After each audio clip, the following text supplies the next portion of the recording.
রাজধানী থেকে সাবেক মন্ত্রী আসাদুজ্জামান নূর ও প্রতিমন্ত্রী মাহবুব আলী গ্রেফতার। পাচারকৃত অর্থ ফেরাতে যুক্তরাষ্ট্রের সহায়তা চান ডক্টর ইউনূস, $20 কোটি সহায়তার চুক্তি সই। আজও দেশের 4 বিভাগে ভারী বৃষ্টি হতে পারে বলছে আবহাওয়া অফিস, রোববার দিনভর ভোগান্তি।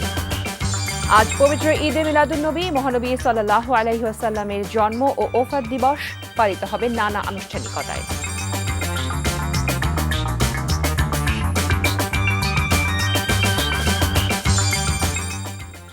আসসালামু আলাইকুম। কানিজ ফাতেমা লোপা স্বাগত জানাচ্ছি এনটিভির সকালের খবরে। ক্রাউন সিমেন্ট শিরোনাম দেখছিলেন, এবারে নিয়ে যাচ্ছি পুরো খবরে।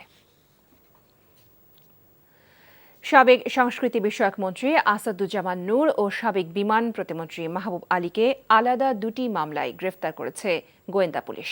রোববার রাতে বেইলি রোডের নওরতন কলোনি থেকে আসাদুজ্জামান নূরকে গ্রেফতার করা হয়। তিনি মিরপুর থানার একটি মামলার এজহার নামীয় আসামি। একই রাতে রাজধানীর সেগুনবাগিচা থেকে গ্রেফতার করা হয় সাবেক বিমান প্রতিমন্ত্রী মাহবুব আলীকে। যাত্রাবাড়ী থানায় দায়ের করা মামলায় গ্রেফতার দেখানো হয় তাকে। দুজনের গ্রেফতারের বিষয়টি নিশ্চিত করেন ঢাকা মহানগর পুলিশের অতিরিক্ত কমিশনার ডিবি রেজাউল করিম মল্লিক। আজ তাদের আদালতে তোলা হতে পারে। এদিকে রাজধানীর আদাবর থানায় হত্যা মামলায় গ্রেফতার সাবেক জনপ্রশাসন মন্ত্রী ফরহাদ হোসেনের 5 দিনের রিমান্ড মঞ্জুর করেছে আদালত। রোববার তাকে আদালতে হাজির করে মামলার তদন্তকারী কর্মকর্তা 7 দিনের রিমান্ড চেয়ে আবেদন করেন। শুনানি শেষে ঢাকার অতিরিক্ত chief metropolitan magistrate Mohammad Sanaullah তার 5 দিনের রিমান্ড মঞ্জুর করেন। এর আগে শনিবার মধ্যরাতে রাজধানীর ইস্কাটন এলাকা থেকে ফরহাদ হোসেনকে গ্রেফতার করে র্যাব। বৈষম্য বিরোধী আন্দোলনের সময় পোশাক শ্রমিক রুবেল হত্যা মামলায় গ্রেফতার দেখানো হয় সাবেক এই মন্ত্রীকে। পরে তাকে আদাবর থানায় হস্তান্তর করা হয়। দেশ পুনর্গঠনে গুরুত্বপূর্ণ সংস্কার এবং পাচারকৃত অর্থ ফিরিয়ে আনতে যুক্তরাষ্ট্রের সহায়তা চেয়েছেন প্রধান উপদেষ্টা ডক্টর মোহাম্মদ ইউনূস। সফররত মার্কিন যুক্তরাষ্ট্রের উচ্চ পর্যায়ের প্রতিনিধি দলের সাথে রোববার বৈঠকে তিনি এই সহায়তা চান।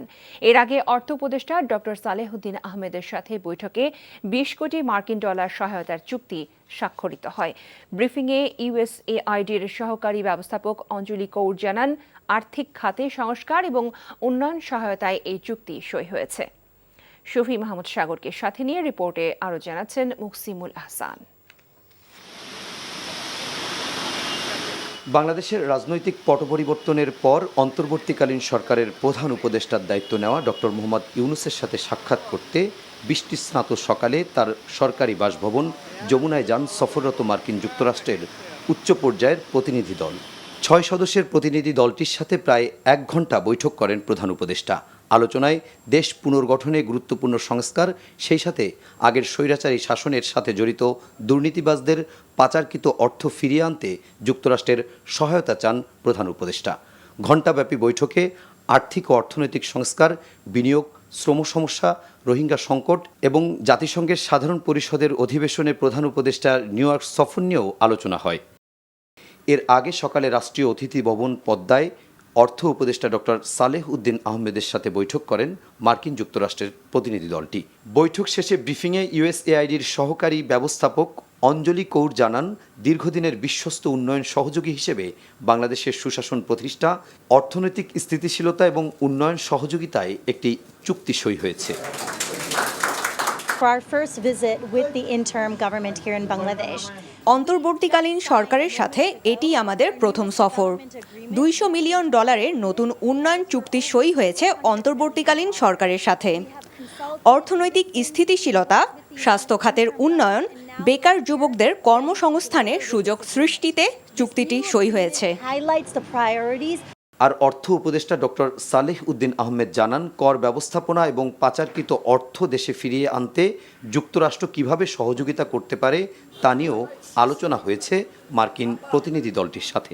আর্থিক সংস্কার এবং আর্থিক খাতে যেগুলি সহযোগিতা এগুলি দরকার সেটা, আর দ্বিতীয়ত বাণিজ্যে আমরা এক্সপোর্ট ডাইভার্সিফিকেশন এবং এক্সপোর্ট বা আমাদের বাণিজ্যের ব্যাপারে অন্যান্য কারিগরি সহায়তা বা বাজার এক্সপ্লোর করার এই সমস্ত আলোচনা হয়েছে। ওরা বলেছে আমরা ডেফিনিট কর্ম পরিকল্পনা নিয়ে আমরা এগোবো এগুলো তারা এইভাবে সহযোগিতা করার আশ্বাস দিয়েছে। পাচার হয়ে যাওয়া অর্থ ফেরত আনতে কি আমরা তাদের ট্রেজারারির স্পেশাল সহযোগিতা চাই। এইগুলো সব আলাপ হয়েছে। পরে একই স্থানে পররাষ্ট্র উপদেষ্টা তৌহিদ হোসেনের সাথে বৈঠক করেন মার্কিন প্রতিনিধি দলটি। আলোচনায় বাংলাদেশের অর্থনৈতিক কর্মকাণ্ড সম্প্রসারণ, জলবায়ু পরিবর্তনের ঝুঁকি মোকাবেলায় সহায়তা করতে যুক্তরাষ্ট্র আশ্বাস দেয়। প্রথম যে আশ্বাস সেটি হচ্ছে যে অন্তর্বর্তীকালীন সরকারের সাথে তারা একযোগে কাজ করতে চান। দ্বিতীয়ত, আমরা আর্থিক সংস্কারে যে সমস্ত সেক্টরকে আইডেন্টিফাই করেছি এই সবগুলো সেক্টরেই তারা সার্বিকভাবে সহযোগিতার আশ্বাস দিয়েছে। পাচার অর্থ পাচার সহ অন্যান্য যে সমস্ত বিষয় সেই বিষয়গুলির প্রাথমিক কথাবার্তা হয়েছে এবং এ বিষয়ে যুক্তরাষ্ট্র যে এক্সপার্টিস আছে সেটা হয়তো আমরা ব্যবহার করব। বৈঠকে দ্বিপাক্ষিক বাণিজ্য বিনিয়োগ বৃদ্ধি, শ্রম পরিবেশ ও মানবাধিকার সুরক্ষায় যুক্তরাষ্ট্র সহায়তার প্রতিশ্রুতি দেয়। Muksimul Ahsan, NTV news, Dhaka. প্রধান উপদেষ্টা ডক্টর মোহাম্মদ ইউনূসের সঙ্গে সাক্ষাৎ করেছেন এশীয় উন্নয়ন ব্যাংকের দক্ষিণ এশিয়া মহাপরিচালক তাওকো কোনিশির নেতৃত্বে একটি সিনিয়র প্রতিনিধি দল। প্রধান উপদেষ্টার সরকারি বাসভবন রাষ্ট্রীয় অতিথি ভবন যমুনায় রোববার অনুষ্ঠিত সাক্ষাতে এডিবির মহাপরিচালক বলেন, গুরুত্বপূর্ণ কাঠামোগত সংস্কার শুরু করার জন্য অন্তর্বর্তীকালীন সরকারকে সহায়তা করতে তারা আগ্রহী। অর্থনীতিকে স্থিতিশীল করার প্রচেষ্টা জোরদার করায় বাংলাদেশে নীতিভিত্তিক ঋণ দেওয়ার সুযোগ রয়েছে। বৈঠকে সরকারের সদ্য চালু হওয়া আর্থিক খাতের সংস্কার, ট্যাক্স ডেটা ডিজিটালাইজেশন, ডেটা স্বচ্ছতা, জ্বালানি বেসরকারি খাত এবং বিনিয়োগের মতো গুরুত্বপূর্ণ অর্থনৈতিক বিষয় নিয়ে আলোচনা হয়। জুলাই গণঅভ্যুত্থানে বিএনপির 422 জন দলীয় নেতাকর্মী শহীদ হয়েছে উল্লেখ করে বিএনপি মহাসচিব মির্জা ফখরুল ইসলাম আলমগীর বলেছেন, এই বিপ্লবে বিএনপির অবদানকে খাটো করে দেখার চেষ্টা হচ্ছে। বলেন, এখনও ঐক্যবদ্ধভাবে গণতন্ত্র প্রতিষ্ঠার সংগ্রাম চালিয়ে যেতে হবে। নির্বাচন কেন্দ্রিক সংস্কারে সর্বোচ্চ গুরুত্ব দিয়ে নির্বাচন দেওয়া উচিত বলেও তিনি মন্তব্য করেন। রোববার রাজধানী গুলশানে বিএনপি চেয়ারপারসনের কার্যালয়ে সংবাদ সম্মেলনে এসব কথা বলেন তিনি। রিপোর্ট করছেন নূর হোসেন। আন্তর্জাতিক গণতন্ত্র দিবস উপলক্ষে দলের স্থায়ী কমিটির সদস্যদের নিয়ে সংবাদ সম্মেলনে বিএনপি মহাসচিব মির্জা ফখরুল ইসলাম আলমগীর গণতন্ত্র প্রতিষ্ঠার আন্দোলনে বিএনপি নেতাকর্মীদের দীর্ঘ ত্যাগের কথা তুলে ধরেন। জানান, সবশেষ ফ্যাসিস্ট হাসিনা পতনের জুলাই বিপ্লবের 8 শতাধিক শহীদের অর্ধেকের বেশি বিএনপির রাজনীতির সঙ্গে জড়িত ছিলেন। গণতন্ত্র পুনরুদ্ধার করেছে বাংলাদেশ জাতীয় দল বিএনপি। বাকশালের পর বহুদলীয় গণতন্ত্র স্বৈর শাসনের পর সংসদীয় গণতন্ত্র প্রতিষ্ঠার মাধ্যমে দেশের মানুষের অধিকার ও মর্যাদা ফিরিয়ে দিয়েছিলেন শহীদ প্রেসিডেন্ট জিয়াউর রহমান। এরপরও বিএনপির অবদানকে ছোট করে দেখার চক্রান্ত হচ্ছে বলে অভিযোগ করেন বিএনপি মহাসচিব। বলেন, দায়িত্বশীল জায়গা থেকে ঐক্য বিনষ্টের চেষ্টা হচ্ছে। অনেক সময় দেখা যায় যে অত্যন্ত দায়িত্বশীল রাজনৈতিক দলেরা তারা এমন এমন কথা বলছেন যেটা আপনার সামগ্রিক ঐক্যের জন্য খুব একটা আপনার উপযোগী নয়। এটা একটা সমস্যা। দ্বিতীয়ত সমস্যা হচ্ছে, আপনারা দেখছেন যে আমরা জানি যে এই প্রশাসন এখন পর্যন্ত ফ্যাসিবাদ মুক্ত হতে পারেনি এবং এটা ফ্যাসিবাদ মুক্ত হতে না পারার অন্যতম প্রধান কারণ হচ্ছে এত ডিপ রুটেড চলে গিয়েছিল আপনার এদের ফ্যাসিবাদ। অন্তর্বর্তীকালীন সরকার চাইলেও সব সংস্কার সম্পন্ন করতে পারবে না জানিয়ে ফখরুল বলেন, নির্বাচন কেন্দ্রিক সংস্কারে সবচেয়ে বেশি গুরুত্ব দিতে হবে সরকারকে। যে ইন্টারিম গভর্নমেন্টকে দায়িত্ব দেওয়া হয়েছে তারা যেন কাজ করতে পারে, তাদেরকে সঠিক কাজ করতে দিয়ে অতি দ্রুত যে সংস্কারের কাজে তারা হাত দিয়েছেন, আমরা মনে করি এই কাজগুলো দরকার। এই কাজগুলোকে খুব দ্রুত শেষ করে একটা নির্বাচনের দিকে যাওয়া, যে নির্বাচনটা একটা নিরপেক্ষ সরকারের অধীনে নির্বাচন হবে এবং আপনার একটা অবাধ সুষ্ঠু জনগণ ভোট দিয়ে তাদের প্রতিনিধি নির্বাচন করবে, তারপরেই আপনার বাকি কাজগুলো করা সম্ভব। ধৈর্য ধরে ডক্টর ইউনূসের সরকারকে বিএনপি প্রয়োজনীয় সব সহায়তা দেবে বলেও আশ্বাস দেন বিএনপি মহাসচিব। নূর হোসেন, এনটিভি নিউজ, ঢাকা। আজও দেশের 4 বিভাগ ঢাকা, রাজশাহী, খুলনা ও বরিশালে ভারী বর্ষণ হতে পারে বলে জানিয়েছে আবহাওয়া দফতর। রোববার সারাদিনই ঢাকাসহ দেশের বিভিন্ন স্থানে বৃষ্টিতে বিপর্যস্ত জনজীবন। রাজধানীর বিভিন্ন এলাকায় জমেছে বৃষ্টির পানি। গভীর নিম্নচাপের কারণে এই বৃষ্টি ব্যাখ্যা দিয়েছে আবহাওয়া দপ্তর। নদী বন্দরগুলোকে 3 নম্বর স্থানীয় বিপদ সংকেত দেখিয়ে যেতে বলা হয়েছে। আবির আহমেদের রিপোর্ট। রোববার দিনভর রাজধানী জুড়ে ছিল বৃষ্টির দাপট। বেশিরভাগ এলাকায় থেমে থেমে হয়েছে বৃষ্টি। এতে বিপাকে পড়ছেন নগরবাসী। সাপ্তাহিক প্রথম কর্মদিবস হবার কারণে যানবাহন স্বল্পতায় ভোগান্তি আরও বেড়েছে। বিশেষ করে দিনমজুর ও নিম্ন আয়ের মানুষ বৃষ্টিতে বিপাকে পড়েছেন সবচেয়ে বেশি। বৃষ্টির কারণে কাম কাজ নেই, সমস্যা চলতে খুব কষ্ট, খাওয়া খাইতে হইতে পারি না। বৃষ্টি হচ্ছে তাতে আমাদের অবশ্যই সমস্যা হচ্ছে, আমার চলাফেরার সমস্যা হচ্ছে। রিক্সাওয়ালারা ধরেন 50 টাকার ভাড়া 70-80 এরকম, তারপরে সব দিক দিয়েই তো ভোগান্তি হচ্ছে। মঙ্গলবার পর্যন্ত বৃষ্টি হবার সম্ভাবনার কথা জানিয়েছে আবহাওয়া অফিস। বর্তমানে এর অবস্থান হচ্ছে গাঙ্গেয় পশ্চিমবঙ্গ এলাকায় এটা অবস্থান করছে। এই গভীর স্থলগভীর নিম্নচাপের প্রভাবে কিন্তু এই বৃষ্টিটা হচ্ছে এবং আজকের সারাদিনে এই বৃষ্টিপাতের প্রভাবটা থাকবে এবং আগামীকালকে থেকে কিন্তু বৃষ্টিপাতটা অনেকটা কমে আসবে। এদিকে রাজশাহী, পাবনা, চট্টগ্রাম এবং কক্সবাজার সহ 15টি জেলার উপর দিয়ে দক্ষিণ অথবা দক্ষিণ পূর্ব দিক থেকে ঘন্টায় 45 থেকে 60 কিলোমিটার বেগে অস্থায়ীভাবে দমকা অথবা ঝড়ো হাওয়া বয়ে যেতে পারে। এছাড়া মৌসুমি বায়ু বাংলাদেশের উপর সক্রিয় এবং উত্তর বঙ্গোপসাগরে প্রবল অবস্থায় রয়েছে বলে জানিয়েছে আবহাওয়া অফিস। বৃষ্টি অব্যাহত থাকায় মাদারীপুর, শরীয়তপুর সহ বিভিন্ন জেলায় জনজীবন বিপর্যস্ত হয়ে পড়েছে। মোংলায় অতিবৃষ্টিতে জলাবদ্ধতা সৃষ্টি হয়েছে, তলিয়ে গেছে রাস্তাঘাট ও চিংড়ির ঘের। খুলনা যশোর মহাসড়কে গাছ পড়ে যানবাহন চলাচল ব্যাহত। এদিকে চট্টগ্রামে টানা বৃষ্টিতে বায়েজিদ লিং রোড পাহাড় ধসের ঘটনায় এখনও সড়কটির যোগাযোগ স্বাভাবিক হয়নি। Abir Ahmed, NTV news, Dhaka. Budget সহায়তার অংশ হিসেবে চলতি বছরের ডিসেম্বরের মধ্যে এশিয়া উন্নয়ন ব্যাংক এডিবি থেকে $400 মিলিয়ন পাওয়া যাবে বলে জানিয়েছেন অর্থ উপদেষ্টা সালেহউদ্দিন আহমেদ। রোববার সচিবালয়ে তার সাথে এডিবির সিনিয়র অ্যাডভাইজার অ্যাডমিন গিন্টিং এর নেতৃত্বে একটি প্রতিনিধি দলের বৈঠক শেষে এ কথা বলেন তিনি। এছাড়া ব্যাংক সহ অর্থনীতির বিভিন্ন খাতে সংস্কারের অংশ হিসেবে আগামী বছরের মার্চের মধ্যে আরও $500 মিলিয়ন সহায়তা মিলতে পারে বলেও জানান উপদেষ্টা। জলবায়ু পরিবর্তন সহ অন্যান্য প্রকল্প এবং ব্যবসা বাণিজ্যের বিভিন্ন ক্ষেত্রে আগের মতোই সহায়তার আশ্বাস মিলেছে বলেও জানান তিনি।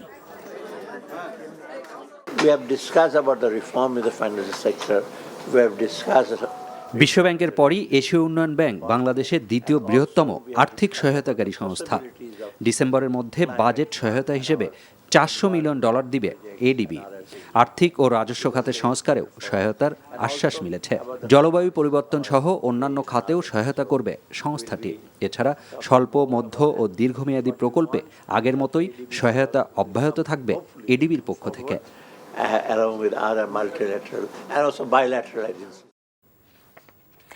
বাংলাদেশ ব্যাংকের গভর্নর ডক্টর আহসান এইচ মনসুরের সাথে বৈঠক করেছেন বাংলাদেশে সফররত উচ্চ পর্যায়ের মার্কিন প্রতিনিধি দলের সদস্যরা।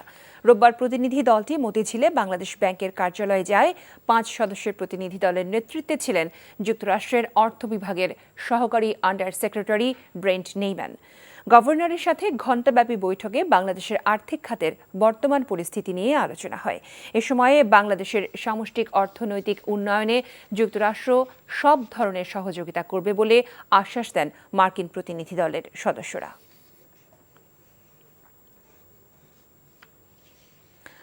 মুক্তিযোদ্ধা কোটায় চাকরিরতদের তালিকা যাচাই বাছাই চলছে জানিয়ে মুক্তিযুদ্ধ বিষয়ক উপদেষ্টা ফারুকী আজম বলেছেন, বাছাই শেষে প্রয়োজনীয় ব্যবস্থা নেওয়া হবে। রোববার উপদেষ্টার সাথে বাংলাদেশে নিযুক্ত অস্ট্রেলিয়ার হাই কমিশনারের সৌজন্য সাক্ষাৎ শেষে এক প্রশ্নের জবাবে কথা তিনি বলেন। জানান, প্রকৃত মুক্তিযোদ্ধা না হয়েও তালিকায় যাদের নাম রয়েছে যাচাই সাপেক্ষে তাদের বিরুদ্ধেও ব্যবস্থা নেওয়া হবে বলে। ভুয়া মুক্তিযোদ্ধা বিষয়ক 3000-এর বেশি মামলা আছে। অনেকে আবার রিট করে সুযোগ সুবিধা পাচ্ছেন বলেও জানান তিনি। প্রশ্নের জবাবে বলেন, 17 সেপ্টেম্বর আন্তঃমন্ত্রণালয় বৈঠকে সাম্প্রতিক বন্যায় ক্ষয়ক্ষতির পূর্ণাঙ্গ তথ্য পাওয়া যাবে। আর ব্র্যাক ও অক্সফামের মাধ্যমে অস্ট্রেলিয়ার পক্ষ থেকে বন্যার্তদের সহায়তা করা হচ্ছে। ভবিষ্যতে আরও সহায়তার আশ্বাস মিলেছে বলেও জানান উপদেষ্টা। আবারও তুমি কে আমি কে, রাজাকার রাজাকার, এই স্লোগানে উত্তাল ঢাকা বিশ্ববিদ্যালয় ক্যাম্পাস।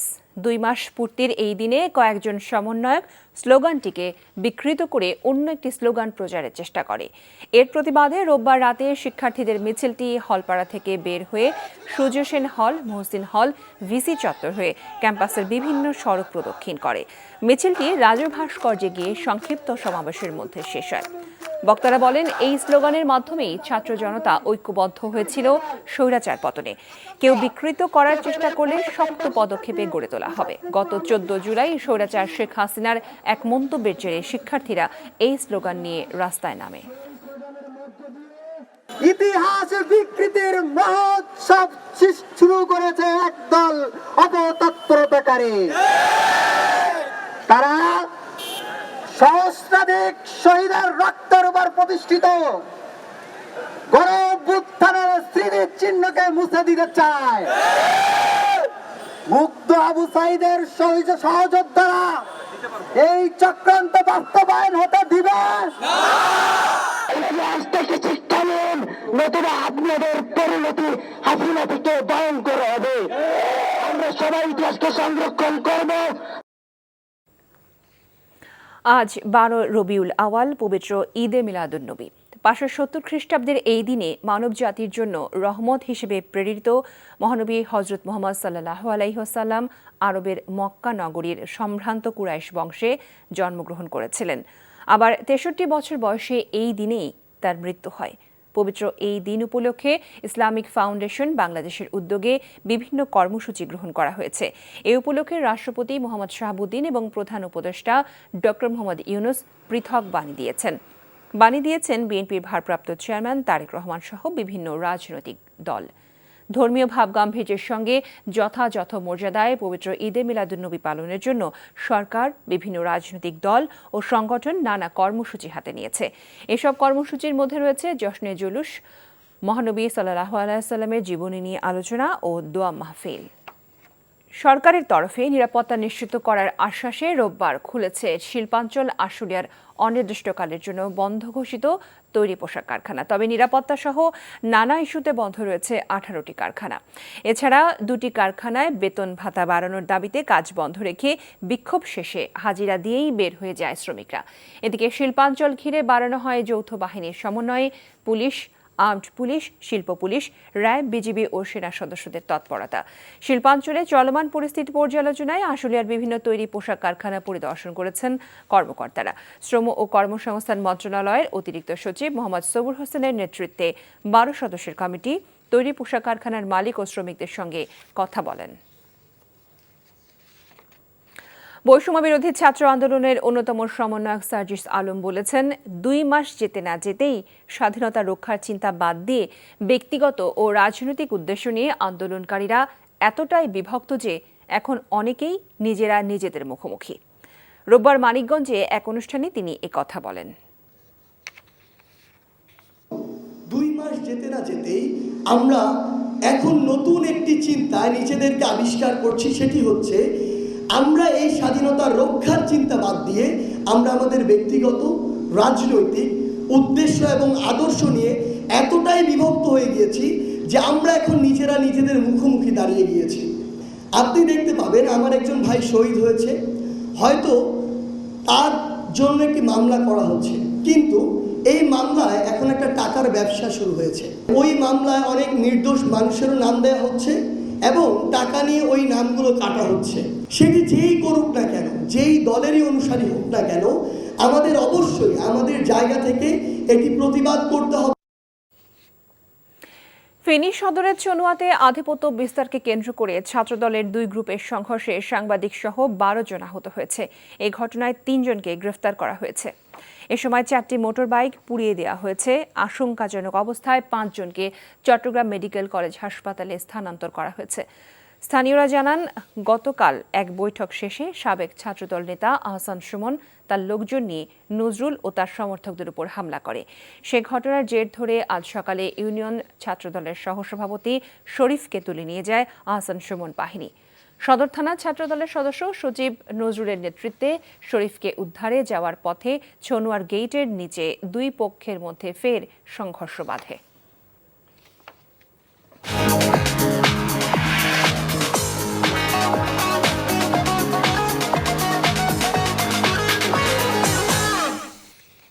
নগদ নিবেদিত অর্থনীতির খবর। আদানি সহ ভারতীয় কোম্পানিগুলোর সাথে চুক্তি খতিয়ে দেখবে বাংলাদেশ, এমন উদ্বেগ ছড়িয়েছে ভারতীয় গণমাধ্যমে।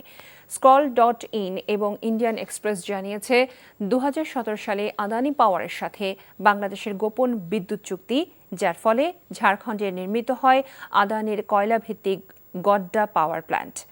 আদানির সাথে এই চুক্তিতে বাংলাদেশ থেকে $10 বিলিয়ন বিনিয়োগ নেওয়া হয়। বিদ্যুৎ উৎপাদনের জন্য কয়লার দাম ধরা হয়েছে অস্ট্রেলিয়ার 1 নম্বর কয়লার মূল্য অনুসারে, আর সেই দাম বাংলাদেশ আদানিকে পরিশোধ করবে মার্কিন ডলারে। এছাড়া বিদ্যুতের আমদানির জন্য বাংলাদেশকে ইউনিট প্রতি দিতে হবে রেকর্ড 14 টাকা। অথচ ভারত থেকে অন্য চুক্তিতে বিদ্যুৎ আনলে খরচ পড়ে অনেক কম। তাই এই চুক্তিটি বাংলাদেশের অন্তর্বর্তী সরকার খতিয়ে দেখার সিদ্ধান্ত নিয়েছে। ফিনান্সিয়াল টাইমস বলছে বাংলাদেশের কাছে 4,000 কোটি রুপি আদানি বাকি রয়েছে। তা পরিশোধ করতে বাংলাদেশ সরকারকে চিঠি দিয়েছে আদানি গ্রুপ।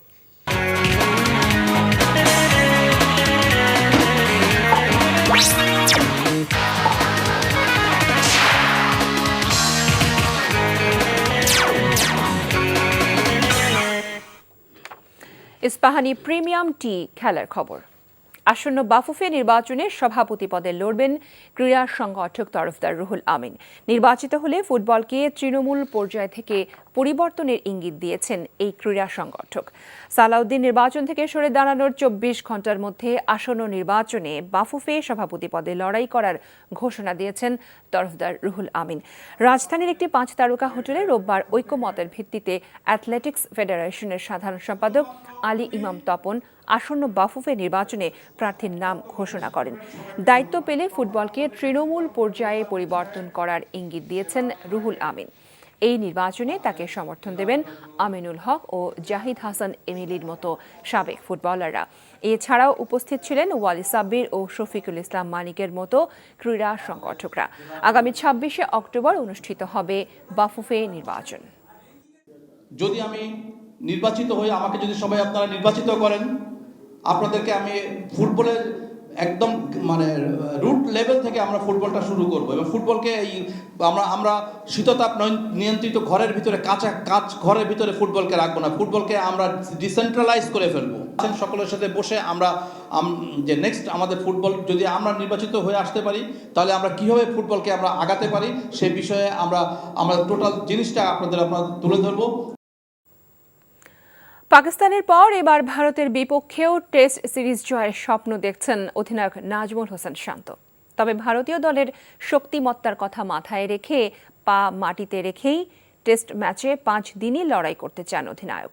2 টেস্ট ও 3টি টি20 খেলতে ভারত যাওয়ার আগে গণমাধ্যমে এসব কথা বলেন শান্ত। রিপোর্ট মুমিনুর রিপনের। পাকিস্তানের বিপক্ষে জয় বাড়তি আত্মবিশ্বাস জোগালেও ভারতের বিপক্ষে সাবধানে বাংলাদেশ দল। চেন্নাইয়ের স্পিন সহায়ক উইকেটে কাগজে কলমে শক্তি সামর্থ্যে অনেক এগিয়ে থাকবে ভারতীয় বোলিং লাইন আপ। তাই প্রাথমিক লক্ষ্য হিসেবে টেস্টের 5 দিনই লড়াই করতে চান বাংলাদেশের অধিনায়ক। পাকিস্তানে একটা ভালো সিরিজ পার হওয়ার পরে অবশ্যই একটা বাড়তি কনফিডেন্স তো দলের মধ্যে আছে, ইভেন পুরা দেশের মানুষের মধ্যেই আছে। বাট প্রত্যেকটা সিরিজ একটা অপরচুনিটি। আমরা 2টা ম্যাচই জেতার জন্য খেলবো এবং জেতার জন্য যে জিনিসগুলো ইম্পর্টেন্ট, প্রসেসটা ইম্পর্টেন্ট। সো আমাদের লক্ষ্য ওটাই থাকবে যে আমাদের কাজটা আমরা ঠিক মতো করতে পারছি কিনা। সো আমরা যদি আমাদের কাজটা ঠিক মতো করতে পারি, অবশ্যই ভালো রেজাল্ট সম্ভব, but it is going to be very challenging. Test সিরিজের 16 সদস্যের দলের মধ্যে 15 জন এক বহরে গেলেও সাকিব আল হাসান সরাসরি ভারতে দলের সাথে যোগ দেবেন। তারকা অলরাউন্ডারের প্রস্তুতি নিয়ে চিন্তিত নন অধিনায়ক। তবে এই সফরে দলকে সাফল্য এনে দিতে নিজের ফর্মে ফেরাটাও জরুরি মানছেন শান্ত। আমার ইচ্ছা যে আমি অ্যাজ এ ব্যাটার হিসেবে দলকে যেন কন্ট্রিবিউট করতে পারি এবং ওটার জন্য যেরকম প্রিপারেশন নেওয়ার দরকার ছিল আলহামদুলিল্লাহ আমি নিতে পেরেছি। তো আমার মনে হয় প্রিপারেশনটা ওনার ভালোই হয়েছে। বোলিংটা যদিও ব্যাটিংয়ে রান করতে পারেননি, বাট আমার মনে হয় প্রিপারেশন খুব ভালো হয়েছে ওনার এবং আমি আশা করি যে এই সিরিজে উনি ভালো কিছু করবেন। 2 ম্যাচ সিরিজের প্রথম টেস্টের জন্য সোমবার থেকে অনুশীলন শুরু করবে বাংলাদেশ। 19 সেপ্টেম্বর চেন্নাইয়ে লাল বলের ম্যাচে মাঠে নামবে নাজমুল হোসেন শান্তর দল। Muminur Ripon, NTV news, Dhaka. খবর শেষ করছি, তবে যাবার আগে ক্রাউন সিমেন্ট শিরোনামগুলো জানিয়ে দিচ্ছি আরও একবার। রাজধানী থেকে সাবেক মন্ত্রী আসাদুজ্জামান নূর ও প্রতিমন্ত্রী মাহবুব আলী গ্রেফতার। পাচারকৃত অর্থ ফেরাতে যুক্তরাষ্ট্রের সহায়তা চান ডক্টর ইউনূস, $20 কোটি সহায়তার চুক্তি সই। আজও দেশের 4 বিভাগে ভারী বৃষ্টি হতে পারে বলছে আবহাওয়া অফিস, রোববার দিনভর ভোগান্তি। আজ পবিত্র ঈদে মিলাদুন্নবী, মহানবী সাল্লাল্লাহু আলাইহি ওয়াসাল্লামের জন্ম ও ওফাত দিবস পালিত হবে নানা আনুষ্ঠানিকতায়। এই ছিল সকালের খবরে। এই খবরের ভিডিও সহ আপডেট জানতে ভিজিট করুন NTV অনলাইন www.ntvbd.com। এছাড়াও এনটিভির জনপ্রিয় সব অনুষ্ঠান ও খবরের আপডেট জানতে ভিজিট করুন আমাদের ইউটিউব ও ভেরিফাইড ফেসবুক পেজ। সবাইকে ধন্যবাদ এতক্ষণ সাথে থাকার জন্য।